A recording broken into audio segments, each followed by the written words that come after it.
Officially জাকসুর ফলাফলটি ঘোষণার মাধ্যমে আমরা আমাদের সেই অধিকারটি ফিরে পেয়েছি। জাকসুর নেতা হওয়া বা জাকসুর ডিউটি হওয়া আমাদের কখনো ইচ্ছা ছিল না।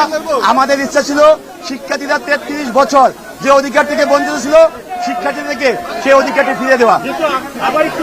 দেখেন, আমরা মূলত ভোটের অধিকার ফিরে পাওয়ার জন্য বা জাকসু বাস্তবায়নের জন্য দীর্ঘদিন আমরা সংগ্রাম করে এসেছিলাম।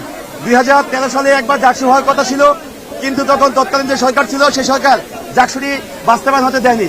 2019-এ এসেও কিন্তু আরেকবার যখন ডাকসু হয়, ডাকসু হওয়ার পর আমাদের জাকসু হওয়ার জন্য সমস্ত প্রস্তুতি গ্রহণ করা হয়েছিল।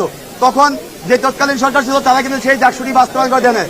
তো 2024-এর গণঅভ্যুত্থান পরবর্তী সময় এসে আমরা আমাদের 32 বছরের যেই চাওয়া ছিল পাওয়া ছিল সেটাকে আমরা বাস্তবায়নের জন্য 5ই আগস্ট পর থেকে গতদিন মধ্যে আমাদের সর্বোচ্চ ভার দেওয়া লাগছে এবং আমরা আজকে জাকসুর ফলাফল অফিসিয়ালি ঘোষণার মাধ্যমে আমরা আমাদের সেই 33 বছরের যে চাওয়া ছিল সেই চাওয়াকে পূর্ণ করতে পারছি ইনশাআল্লাহ।